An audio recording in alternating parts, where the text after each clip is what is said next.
Doctor G Shampa ಸಾಹಿತ್ಯ ವೇದಿಕೆ, Rajarshi Nalvadi Krishnaraja Wadiyar films ಇವರ ಸಂಯುಕ್ತಾಶ್ರಯದಲ್ಲಿ 10ನೇ ಅಖಿಲ ಕರ್ನಾಟಕ ಕನ್ನಡಾಕ್ಷರ ಜಾತ್ರೆ, ವಿವಿಧ ಪ್ರಶಸ್ತಿ ಪ್ರದಾನ ಹಾಗೂ ಕಾವ್ಯ ಕೌಸ್ತುಭ ಪುಸ್ತಕ ಬಿಡುಗಡೆ ಸಮಾರಂಭ ನಗರದ ಕರ್ನಾಟಕ ಸಂಘದ ಆವರಣದಲ್ಲಿ ಕೆವಿ ಶಂಕರಗೌಡ ಶತಮಾನೋತ್ಸವ ಭವನದಲ್ಲಿ ನಡೆಯಿತು.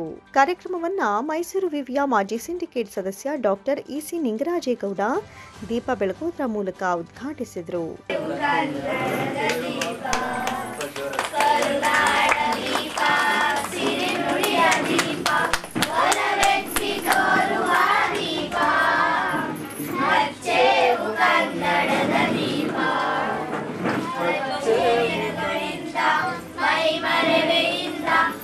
ನಂತರ ಮಾತನಾಡಿದ ಅವರು, ವಿವೇಕಾನಂದ ಅವರು ಆಡುಮುಟ್ಟದ ಸೊಪ್ಪಿಲ್ಲ, ಸಾಧನೆಗೈದ ಕ್ಷೇತ್ರ ಇಲ್ಲ ಎಂಬಂತೆ ದುಡಿದವರು.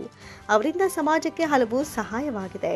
ಅಂತಹ ವ್ಯಕ್ತಿ ನಮ್ಮನ್ನ ಬಹುಬೇಗ ಅಗಲಿದ್ದು ನಿಕ್ಕಲ್ ದುರಂತ ಅಂತ ವಿಷಾದಿಸಿದ್ರು. ಬಹುಸಂಸ್ಕೃತಿಯ ರಾಷ್ಟ್ರವಾದ ಭಾರತವು ವಿವಿಧತೆಯಲ್ಲಿ ಏಕತೆಯ ದೇಶವಾಗಿದ್ದು, ಈ ದೇಶ ನಮಗೇನು ಕೊಟ್ಟಿದೆ ಅನ್ನೋದಕ್ಕಿಂತ ನಾವೇನು ಕೊಟ್ಟಿದ್ದೇವೆ ಅನ್ನೋದಷ್ಟೇ ಮುಖ್ಯ ಎಂದರು. ಕರ್ನಾಟಕದ ಇತಿಹಾಸವೇ ಕನ್ನಡವಾಗಿದ್ದು, ಭಾವನೆ, ಸಂಸ್ಕೃತಿ, ಇತಿಹಾಸದ ಮಿಶ್ರಣವೇ ಕನ್ನಡ ಭಾಷೆಯಾಗಿದೆ. ಕರ್ನಾಟಕದಲ್ಲಿ 165ಕ್ಕೂ ಅಧಿಕ ಭಾಷೆಗಳನ್ನು ಜನ ಬಳಸ್ತಾರೆ. ಆದರೆ ಮಂಡ್ಯದಂತಹ ಜಿಲ್ಲೆಯಲ್ಲಿ ಕನ್ನಡ ಭಾಷೆಯ ಅತಿ ಹೆಚ್ಚು ಬಳಕೆ ಶ್ಲಾಘನೀಯ ಅಂತ ಬಣ್ಣಿಸಿದರು. ಇಡೀ ವಿಶ್ವಕ್ಕೆ ಯುವಕರಿಗೆ ಪ್ರೇರಣೆಯನ್ನು ನೀಡುವಂತ ಸಾವಿರಾರು ಜನ, ಲಕ್ಷಾಂತರ ಜನ ಇಡೀ ಜೀವನವನ್ನೇ ಈ ದೇಶಕ್ಕೆ, ಇಡೀ ವಿಶ್ವಕ್ಕೆ ಮುಡಿಪಾಗಿಡೋದಕ್ಕೆ ಪ್ರೇರಣೆ ಪಡೆದಂತ ಸ್ವಾಮಿ ವಿವೇಕಾನಂದ ಅವರ ಜನ್ಮದಿನ. ಹಾಗಾಗಿ ಭಾರತ ಸರ್ಕಾರ ಮತ್ತೆ ಹಲವಾರು ಸಂಘಟನೆಗಳು ಇವತ್ತು ರಾಷ್ಟ್ರೀಯ ಯುವ ದಿನ ಅಂತ ಕಾರ್ಯಕ್ರಮವನ್ನು ಇಡೀ ದೇಶದಲ್ಲಿ ಮಾಡ್ತಾರೆ. ಹಾಗಾಗಿ ಸ್ವಾಮಿ ವಿವೇಕಾನಂದರ ಆತ್ಮಕ್ಕೆ ನಾನು ನಮಸ್ಕಾರವನ್ನು ಮಾಡ್ತಾ, ಸ್ವಾಮಿ ವಿವೇಕಾನಂದರ ಪ್ರೇರಣೆಯಿಂದಾಗೆ ನಾನು ಕೂಡ ಸಮಾಜದಲ್ಲಿ ಬೇರೆ ಬೇರೆ ಕಾರ್ಯಚಟುವಟಿಕೆ ಮಾಡೋದಕ್ಕೆ ಅವರೇ ಪ್ರೇರಣೆ. ಹಾಗಾಗಿ ನನ್ಗಷ್ಟೇ ಇಲ್ಲದಂತೆ ಇಡೀ ದೇಶದ, ಇಡೀ ವಿಶ್ವದ ಸಾವಿರಾರು ಜನ, ಲಕ್ಷಾಂತರ ಜನ, ಅದು NGOಗಳ ರೀತಿ ಇರ್ಬೋದು ಅಥವಾ ವ್ಯಕ್ತಿಗತವಾಗಿರ್ಬೋದು ಅಥವಾ ಸಂತರಾಗಿರ್ಬೋದು, ಅವ್ರು ಕೆಲಸ ಮಾಡೋದಕ್ಕೆ ಪ್ರೇರಣೆ. ಸ್ವಾಮಿ ವಿವೇಕಾನಂದರ ಬಗ್ಗೆ ನಮ್ಗೆಲ್ರಿಗೂ ಪರಿಚಯ ಇದ್ದೇ ಇದೆ. ಆದರೂ ಕೂಡ ಅವರು ಬದುಕಿದಂಥ 39 ವರ್ಷಗಳಲ್ಲಿ ಅವರು ಟಚ್ ಮಾಡದಿರುವಂಥ, ಸ್ಪರ್ಶ ಮಾಡದಿರುವಂಥ ಕ್ಷೇತ್ರಗಳೇ ಇಲ್ಲ ಅಂತ ಹೇಳ್ಬೋದು. ಅದು ಮಹಿಳಾ ಸಬಲೀಕರಣ ಇರ್ಬೋದು, ಶಿಕ್ಷಣ ಇರ್ಬೋದು, ಮಾಹಿತಿ ವಿಜ್ಞಾನ ಮತ್ತು ತಂತ್ರಜ್ಞಾನ ಯಾವ ರೀತಿ ಇರಬೇಕು ಅನ್ನೋದಕ್ಕೆ ಹಲವಾರು ಜನಕ್ಕೆ ಪ್ರೇರಣೆಯನ್ನು ಕೊಟ್ಟು ಬೆಂಗಳೂರಲ್ಲಿ ಇಂಡಿಯನ್ ಇನ್ಸ್ಟಿಟ್ಯೂಟ್ ಆಫ್ ಸೈನ್ಸ್ ಅನ್ನ ಪ್ರಾರಂಭ ಮಾಡೋದಿರ್ಬೋದು. ಹಲವಾರು ಜನ ಮಹಾರಾಜರು ಇದ್ದಂಥ ಸಂದರ್ಭದಲ್ಲಿ ಯಾವ ರೀತಿ ಆಡಳಿತವನ್ನು ಮಾಡಬೇಕು ಅನ್ನೋ ರೀತಿಯಲ್ಲಿ ಇದು ಮಾಡೋದಿರ್ಬೋದು. ನಮ್ಮ ದೇಶದ ತತ್ವಜ್ಞಾನವನ್ನ, ವೇದಾಂತವನ್ನ, ಯೋಗವನ್ನ ಇಡೀ ವಿಶ್ವಕ್ಕೆ ಪರಿಚಯ ಮಾಡಿಕೊಟ್ಟು, ಪಾಶ್ಚಾತ್ಯ ದೇಶಗಳಿಗೆ ಪರಿಚಯ ಮಾಡಿಕೊಟ್ಟು ಅವರು ಯಾವ ರೀತಿ ಬದುಕಬೇಕು, ಜೀವನದ ಉದ್ದೇಶ ಏನು, ನಾವು ಏನಕ್ಕಾಗಿ ಹುಟ್ಟಿದ್ದೇವೆ, ಏನಕ್ಕಾಗಿ ಬದುಕಬೇಕು, ಯಾಕೆ ನಾವು ಸತ್ ನಂತರ ಯಾವ ರೀತಿ ಇರಬೇಕು ಅನ್ನೋದಕ್ಕೆ ಸ್ವಾಮಿ ವಿವೇಕಾನಂದರು ಪ್ರೇರಣೆ. ಹಾಗಾಗಿ ರಾಷ್ಟ್ರಕವಿ, ವಿಶ್ವಮಾನವ ಸಂದೇಶ ನಡೆದಂತ ಕುವೆಂಪು ಅವರು ಕೂಡ ರಾಮಕೃಷ್ಣ ಆಶ್ರಮದ ಸ್ವಾಮಿ ವಿವೇಕಾನಂದರ ಅನುಯಾಯಿಗಳಾಗಿದ್ರು. ಸ್ವಾಮಿ ವಿವೇಕಾನಂದರ ಬಗ್ಗೆ ಒಂದು ಅದ್ಭುತವಾದ ಪುಸ್ತಕವನ್ನು ಬರೆದಿದ್ದಾರೆ. ಸಾವಿರಾರು ಪುಸ್ತಕಗಳು ಲಭ್ಯ ಇರುತ್ತೆ. ಹಾಗಾಗಿ ಇದೆಲ್ಲ ಓದಬೇಕು.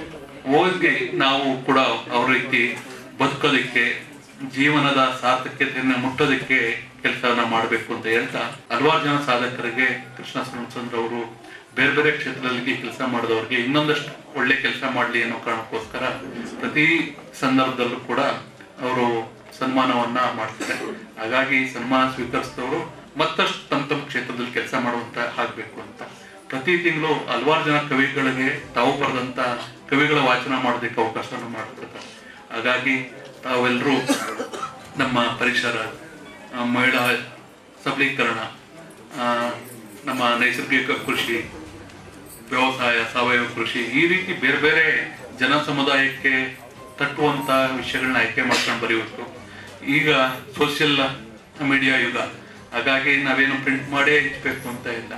ನಾವು ಬೇರೆ ಬೇರೆ ಪ್ಲಾಟ್ಫಾರ್ಮ್ನಲ್ಲಿ ಅದನ್ನ ನಾವು ಬರೆದಂತ ಕವಿತೆಗಳನ್ನ ಅಥವಾ ವಾಚನ ಮಾಡಿದ್ರೆ ಅವು ಚಲನಚಿತ್ರ, ಸಿನಿಮಾಗಳು ಕೂಡ ಹಾಡಾಗುವಂತ ಸಾಧ್ಯತೆ ಹೆಚ್ಚಿರುತ್ತೆ. ಇದೇ ಸಂದರ್ಭದಲ್ಲಿ ವಿವಿಧ ಕ್ಷೇತ್ರದಲ್ಲಿ ಸಾಧನೆಗೈದ Tibbanahalli Ramesh, HR Dhananjaya, KP Veerappa, Nirmala, Shivakumar, Chandru, Manjunath, Chandrakala, Devaraju, Puttaswamy, Srinivas, doctor Lavanya, Padmashri, Hanumanthappa, Siddappa ಸೇರಿದಂತೆ ಹಲವು ಗಣ್ಯರನ್ನ ಅಭಿನಂದಿಸಲಾಯಿತು.